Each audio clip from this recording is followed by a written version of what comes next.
Yes, इसमें जो है सभी की विमाएं L T⁻⁻1 होनी चाहिए। ठीक है, तो इसका उपयोग कैसे किया जाता है, ये जो हम डायमेंशंस निकालते हैं इनका क्या एप्लीकेशन है या क्या उपयोग है वो भी हम देख लेते हैं।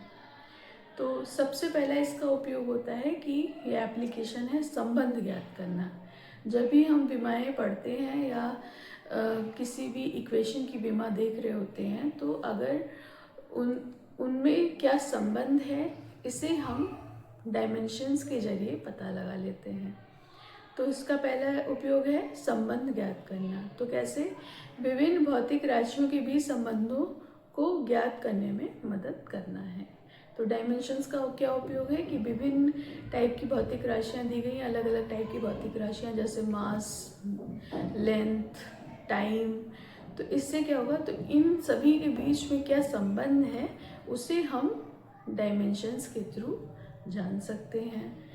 दूसरा है जांच करना। जैसे हमने कोई इक्वेशन ली है तो अगर हम ये पता लगाना चाहते हैं कि उसमें कितनी डायमेंशनल एक्यूरेसी है या विमीय सटीकता है, या हमने जो हमारी 7 मूल भौतिक राशियां हैं तो उनकी जो डायमेंशंस हैं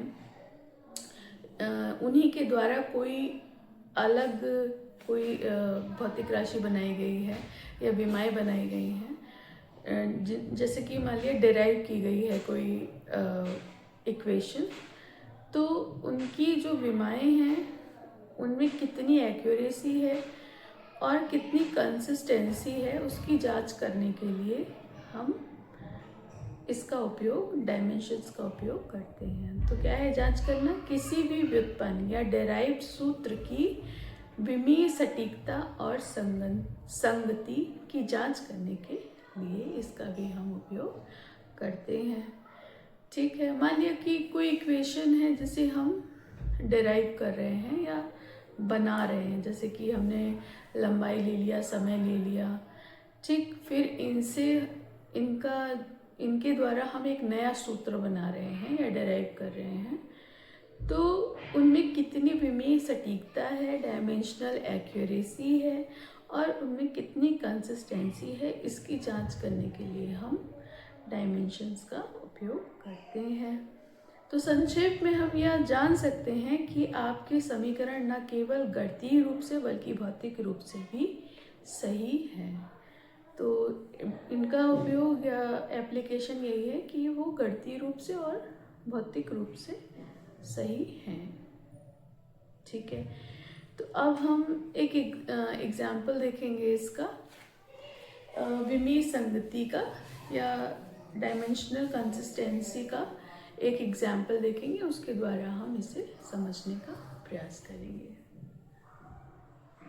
हाँ स्टूडेंट्स, तो हम देख लेते हैं विमीय संगति की हम जांच करते हैं। एक हम इक्वेशन लेंगे, उसमें हम राइट हैंड साइड और लेफ्ट हैंड साइड जो विमाएं हैं उन्हें समान करने का प्रयास करेंगे। अगर वो समान होती हैं तो हमें ये पता चल जाएगा कि जो समीकरण है वो पूरी तरीके से कंसिस्टेंट है, कंसिस्टेंसी उसकी सही है, या वो समीकरण भौतिक रूप से सही है।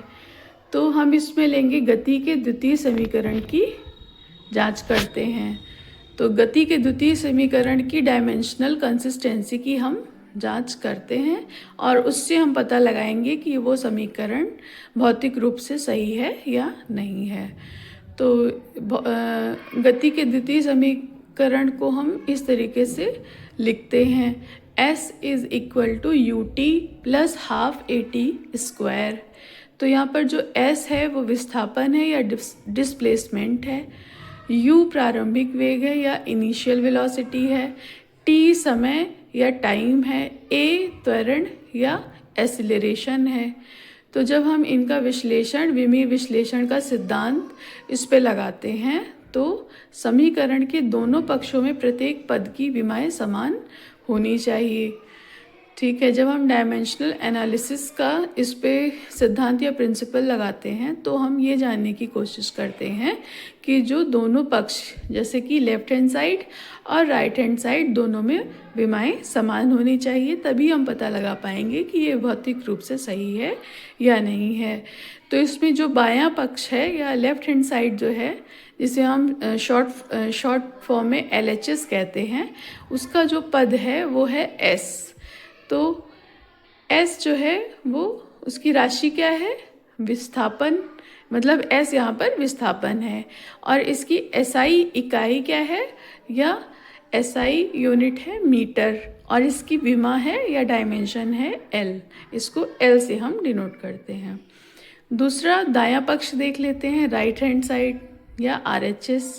तो इसका पहला पद है UT। तो इसमें राशि क्या है और विमा क्या है वो हम जान लेते हैं। U यहाँ पर वेग है, L T की पावर -1 विमा है, मतलब जो वेग है उसकी जो विमा है यहाँ पर वो है L T की पावर -1। दूसरा है T या समय, इसकी विमा है कैपिटल T। और UT की विमा है L T की पावर -1 इंटू T। तो T की पावर -1 और T प्लस माइनस होके आपस में कट जाएंगे और जो बचेगा वो बचेगा L। तो यहाँ पर UT की विमा आएगी L। तो उस इक्वेशन में दूसरा पद है हाफ AT²। तो यहाँ पर जो हाफ 1/2 एक विमाहीन डायमेंशनलेस नियतांक है, मतलब यहाँ पर हाफ की कोई भी डायमेंशन नहीं होगी, तो इसीलिए इसकी कोई विमा नहीं होती। अब जो हमारा दूसरा पद है हाफ AT², उसकी हम डायमेंशंस या विमा देख लेते हैं। तो राशि क्या है और विमा क्या है वो हम जान लेते हैं। तो इसमें जो A है वो त्वरण या एसेलरेशन है, जिसकी विमा L T की पावर -2 है। दूसरा है T² या समय, जिसकी विमा है T²। और अगर दोनों को एक साथ लिखेंगे AT² तो उसकी विमा है कैपिटल L कैपिटल T की पावर -2 इंटू कैपिटल T का स्क्वायर। तो अब इसमें जो एसेलरेशन की विमा है उसमें -L T की पावर -2 या T की पावर -2 है, और T की जो है या समय की जो विमा है वो T² है। तो ये दोनों आपस में कैंसिल हो जाएंगे और हमारी जो लास्ट या रिज़ल्ट आएगा AT² की विमा क्या निकलेगी, वो निकलेगी L। तो यहाँ पर जो दूसरा पद है AT², इसकी विमा L आएगी। अब हम निष्कर्ष या रिज़ल्ट देख लेते हैं। तो हमारा समीकरण है S = UT + हाफ AT²। अब पद देख लेते हैं और उसका विमी मान देख लेते हैं। तो इसमें जो S था विस्थापन या डिस्प्लेसमेंट, उसकी भी विमा Li है, UT की विमा भी Li है, और हाफ AT² की विमा भी Li है। तो चूँकि समीकरण में प्रत्येक पद की विमाएं समान हैं या L जो निकल के आई हैं, इसलिए यह समीकरण विमीय रूप से संगत या डायमेंशनली कंसिस्टेंट है। तो आज हमने इसके बारे में जाना। अब इसी टॉपिक में हम कुछ और जानेंगे नेक्स्ट वीडियो में। तो आज के लिए बस इतना ही। Thank you so much. Bye bye, good night.